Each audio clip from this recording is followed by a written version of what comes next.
5 തലമുറകളായി നിങ്ങൾക്കൊപ്പം PRS hospital. നമസ്കാരം. ശ്രീ സന്തോഷ് കുളങ്ങര, അങ്ങയുടെ സഫാരി ചാനൽ ഞാനും ഇടയ്ക്കൊക്കെ കാണാറുണ്ട്.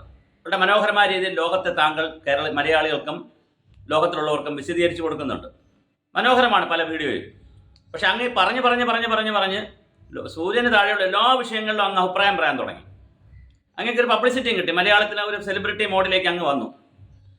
ഈയിടയ്ക്ക് അങ്ങ് പറയുന്നൊരു വീഡിയോ ഞാൻ കണ്ടായിരുന്നു. ഒരു ഷോർട്സാണ്. അതിൽ അങ്ങ് പറയുന്നുണ്ട്, ഭയമുള്ളത് കൊണ്ടാണ് ആളുകൾ മതത്തിൽ വിശ്വസിക്കുന്നത്. എല്ലാ കാര്യവും സ്റ്റേറ്റ് ചെയ്തു കൊടുത്തു കഴിഞ്ഞാൽ ഭയമില്ലെങ്കിൽ പിന്നെ ആളുകൾ മതത്തിലും ദൈവത്തിലും ഒന്നും വിശ്വസിക്കില്ലെന്ന്. അങ്ങ് ഭാരതത്തിൽ ജനിച്ചു എന്ന് പറയുന്നതിൽ എനിക്ക് വിഷമം തോന്നുന്നു. അങ്ങ് ലോകം മുഴുവൻ സഞ്ചരിച്ചു, പക്ഷെ അങ്ങ് ഭാരതത്തിലൊന്നും സഞ്ചരിച്ചില്ല. ഭാരതത്തിൽ അങ്ങ് ഭൗതികമായി പലയിടത്തും പോയി കാണും, വാഹനവും കൊണ്ട് പോയി കാണും. പക്ഷെ ഭാരതത്തിൻ്റെ ആത്മീയതയിലേക്ക് അങ്ങ് ഒന്ന് സഞ്ചരിക്കണമായിരുന്നു. അങ്ങ് സഞ്ചരിച്ചില്ല. ഒരിക്കൽ അലക്സാണ്ടർ ചക്രവർത്തി ഇവിടെ വന്നിരുന്നു. അലക്സാണ്ടർ ചക്രവർത്തി ഒന്ന് ഭാരതത്തെ കീഴടക്കുന്നതിൻ്റെ ഭാഗമായി പല ആളുകളെയും അലക്സാണ്ടർ ചക്രവർത്തിയുടെ ഭടന്മാരെ അയച്ച് ഭീഷണിപ്പെടുത്തിയ കൂട്ടത്തിൽ ഒരു സ്വാമിയെ, ഒരു സന്യാസിയെയും കൂടെ ഭീഷണിപ്പെടുത്തി. അപ്പോൾ സന്യാസി ഇത് മൈൻഡ് ചെയ്തില്ല. ഭടന്മാർ ചെന്ന് അലക്സാണ്ടർ ചക്രവർത്തിയോട് പറയുന്നുണ്ട്, സന്യാസി മൈൻഡ് ചെയ്യുന്നില്ല, അങ്ങയുടെ കഥകളൊക്കെ പറഞ്ഞിട്ടൊന്നും ഒരു കാര്യമില്ല. അപ്പോൾ പറഞ്ഞു, അദ്ദേഹത്തിൻ്റെ തലയും എടുത്തുകൊണ്ട് വരാൻ പറഞ്ഞു. ഉടൻ തന്നെ തിരിച്ചു വന്ന് സന്യാസിയോട് പറയുന്നുണ്ട്, അങ്ങയുടെ തല എടുത്തുകൊണ്ട് ചെല്ലാൻ പറഞ്ഞു. സന്യാസി ചിരിച്ചുകൊണ്ട് പറഞ്ഞു, തട്ടകസിച്ചിട്ട് പറഞ്ഞു, ഹേയ്, നിങ്ങൾക്ക് എൻ്റെ തല എടുത്തുകൊണ്ട് പോകാൻ പറയും, രാജാവിനോട് ചെന്ന് പറഞ്ഞേക്ക്, എന്നെ കൊണ്ടുപോകാൻ പറ്റില്ല. ഞാനെന്ന് പറയുന്നത് എൻ്റെ ആത്മാവാണ്, എൻ്റെ ആത്മാവിനെ കൊണ്ടുപോകാൻ പറ്റില്ല. എൻ്റെ തല വേണമെങ്കിൽ കൊണ്ടുപോകാം, വേണമെന്ന് പോയി ചോദിച്ചിട്ട് വരാൻ പറയും.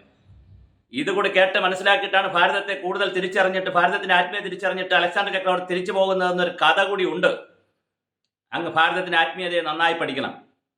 ഇവിടെ ഒരു ഭയമില്ല. ജ്ഞാനം നേടിയവർക്ക് ഒരു ഭയമില്ല. ആത്മീയജ്ഞാനം നേടിയവർക്ക് ഒരു ഭയമില്ലെന്നേ. സന്യാസിമാരും സ്വാമിമാരും എല്ലാം നിങ്ങളീ പറയുന്ന സോക്കാളുടെ ആളുകളൊന്നുമല്ല. അവർക്കൊന്നും ഒരു ഭയവുമില്ല. വളരെ ഗൗരവമായി തന്നെ അവർ ആത്മീയത പഠിച്ചിട്ടുള്ളവർ, ഭാരതത്തിൻ്റെ ആത്മീയത പഠിച്ചിട്ടുള്ള, പുനർജന്മത്തിൽ വിശ്വസിക്കുന്നവർ, മോക്ഷത്തിൽ വിശ്വസിക്കുന്നവർ എന്തിനെയാണ് ഭയക്കുന്നത്? ഒരു ഭയവുമില്ല. സന്തോഷ് കുളങ്ങര സാറേ, വളരെ കൃത്യമായി അങ്ങ് ഇത് പഠിക്കണം. നിർഭാഗ്യവശാൽ അങ്ങ് ഇത് പഠിക്കാതെ അങ്ങ് പറയുകയാണ്. കുളത്തിൽ നിന്നുകൊണ്ട് സാഗരത്തിൻ്റെ ആഴം അളക്കരുത്. പൊട്ടക്കിണറ്റിൽ കിടന്നുകൊണ്ടുള്ള തവളയെപ്പോലെ നമ്മൾ സംസാരിക്കരുത്. അങ്ങയോടുള്ള എല്ലാ ബഹുമാനവും നിലനിർത്തി പറയട്ടെ, അങ്ങ് ഇന്ത്യൻ ആത്മീയത പഠിക്കണം, ഇന്ത്യൻ സ്പിരിച്വാലിറ്റി പഠിക്കണം, ഇന്ത്യൻ സനാതനധർമ്മം പഠിക്കണം. അത് മനസ്സിലാക്കിയതിൽ ഒരുപാട് കുഴപ്പമുണ്ടായിരിക്കാം, പക്ഷെ ആ തത്വം പഠിക്കണം. അതിനകത്ത് വളരെ കൃത്യമായി ഭയരഹിതമായ ജീവനുകളെക്കുറിച്ചും ആത്മാവിനെക്കുറിച്ചും മോക്ഷത്തെക്കുറിച്ചും പുനർജന്മത്തെക്കുറിച്ചും വളരെ കൃത്യമായി പറയുന്നുണ്ട്.